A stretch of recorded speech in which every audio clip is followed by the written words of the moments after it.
l'écroulement de l'horizon révolutionnaire, comme on dit, l'effacement, le changement historique et philosophique actuel le plus important, et qui peut-être est moins sensible médiatiquement, mais qui me semble fondamental pour comprendre ce qui se passe, et qui explique la vague animaliste, me semble être le suivant.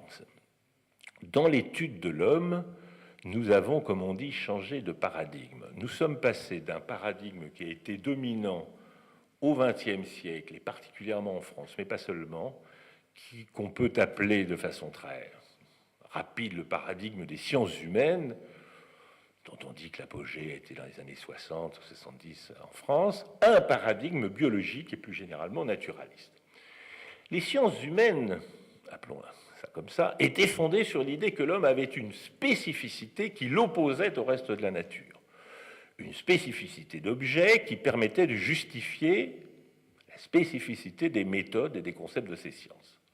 Ainsi, l'histoire, les historiens vous disaient, l'histoire humaine est fondée sur le fait que ça n'a rien à voir avec l'évolution naturelle. La nature évolue, mais l'homme seul, les sociétés humaines, ont une histoire.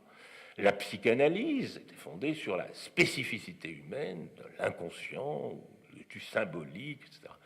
Les sciences sociales, sur l'opposition de l'instinct des institutions, ou l'anthropologie culturelle sur l'opposition nature-culture. Et l'homme, on passait au niveau des règles qui étaient du domaine de la culture par opposition au comportement naturel. La linguistique sur l'opposition langage humain, communication animale. Donc, selon le postulat épistémologique fondateur de ces sciences, l'homme était opposé au reste de la nature, en particulier animale. Sinon, pas de sciences humaines. L'actuel paradigme dominant qui s'impose est au contraire naturaliste, y compris pour l'étude des phénomènes humains. C'est la conjonction d'une réinterprétation de l'évolutionnisme néo-darwinien, de neurosciences, des sciences cognitives et de leur dépendance. Il tend évidemment à nier toute spécificité humaine pour des raisons exactement symétriques aux précédentes.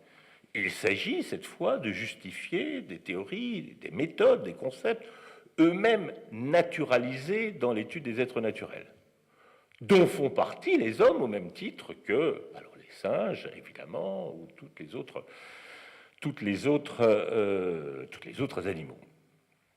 Alors, aux oppositions de jadis, homme-animal, nature-culture, qui étaient faites pour penser l'homme, c'est substituer une vision unitaire du monde naturel dans lequel l'homme n'est forcément qu'un élément. On proclame, et il y a des livres qui se publient tous les jours qui portent même ce titre, la fin de la spécificité humaine, la fin du propre de l'homme. On affirme que c'est par exemple la 4e humiliation après les 3 premières, l'homme est à présent, et il suffit d'ouvrir la moitié ou les 3/4 des livres qui se publient, que ce soit de la part de biologistes à qui on demande de vulgarisation, ou que ce soit de la part de philosophes qui sentent tourner le vent. Voilà. Tous les jours se publie, on vient même on parlait hier avec Jean-Pierre Ligard, de donner un prix de la recherche universitaire, une thèse qui fait rire, bon, enfin bref, sur le fait que tout ce qu'on proclamait naguère comme propre de l'homme, la vie politique, la culture, le langage, l'art, le symbolique, les règles morales, etc., c'est déjà chez l'animal.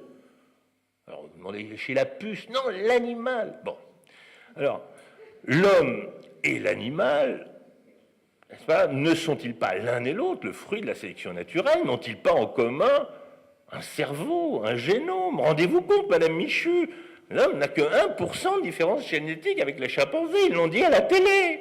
Bon. Et 20% avec la souris. Si, je vous assure, ils l'ont dit. Bon. Alors, il y a un article, si vous regardez le dernier numéro de Critique, il y a un article d'Alain Prochance absolument magnifique qui s'appelle Ce singe n'est pas mon frère, dans lequel il montre que l'utilisation, alors c'est pas n'importe qui, un Prochance, un des plus grands biologistes français, que ce genre de phrase est complètement absurde. C'est de la pure idéologie animaliste. Alors, Les deux modèles, celui des sciences humaines et celui des neurosciences contemporaines, ont besoin de l'animal, mais évidemment pas dans le même sens. Les sciences humaines, pour l'opposer à l'homme, et on a l'homme et l'animal, le nouveau paradigme naturaliste pour y réduire l'homme. L'homme n'est qu'un animal. Bon, ça fonctionne comme ça. Alors évidemment, il serait complètement absurde que vous perdiez votre temps à plaider toute une soirée pour l'une ou l'autre cause. Ça n'a aucun sens. Pourquoi? Il est absurde de demander si l'homme est un animal ou s'il ne l'est pas. Autant se demander qui a raison de la psychanalyse ou de la biologie, qui a raison de la paléoanthropologie ou de l'anthropologie culturelle. Si vous entreprenez de faire de l'ethnologie, vous devez forcément vous donner un concept d'homme et un concept de l'animal par lesquels les cultures humaines s'opposent aux cultures animales. Mais rien n'empêche que vous mettiez à faire de l'éthologie, c'est-à-dire à étudier le comportement des êtres vivants, en particulier des animaux dans leur milieu naturel, et que vous expliquiez les conduites de tous les êtres naturels, y compris, si vous voulez, celles des hommes, par leur rapport à leur milieu naturel. Et vous serez bien obligé de postuler comme ça que l'homme est un animal comme les autres. Vous n'aurez rien dit par là, mais vous aurez un postulat nécessaire à ce que vous puissiez faire de cette science ou de ce domaine. Aucune leçon relativiste n'est à tirer de là, mais une utilisation pernicieuse peut en être faite, une utilisation idéologique. Qu'est-ce que ça veut dire? Je vais le dire de façon un peu cuistre, ça veut dire que les concepts, y compris celui d'animal, ne peuvent pas traverser indemnes les disciplines et les paradigmes scientifiques. Pourquoi? Parce que c'est ces paradigmes scientifiques qui les forgent à chaque fois. Alors, par exemple, pour donner quelques exemples, il est évidemment naïf de prétendre que le langage n'est pas le propre de l'homme ou qu'il y a de l'art chez les animaux.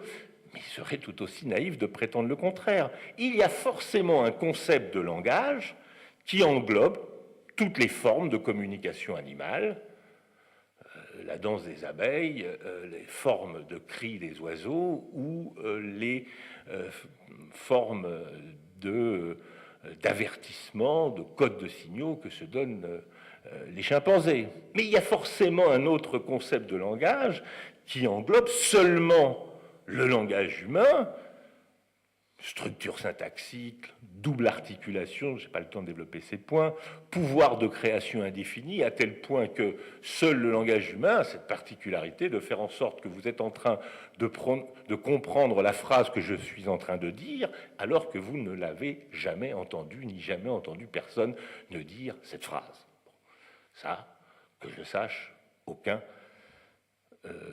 animal ne peut avoir accès à l'indéfini ou à l'infini. Mais peu importe, vous devez vous donner un concept d'art ou un concept de culture, puisque maintenant on parle des cultures animales, ou pour la vie sociale. Hein. Vous pouvez vous donner un concept.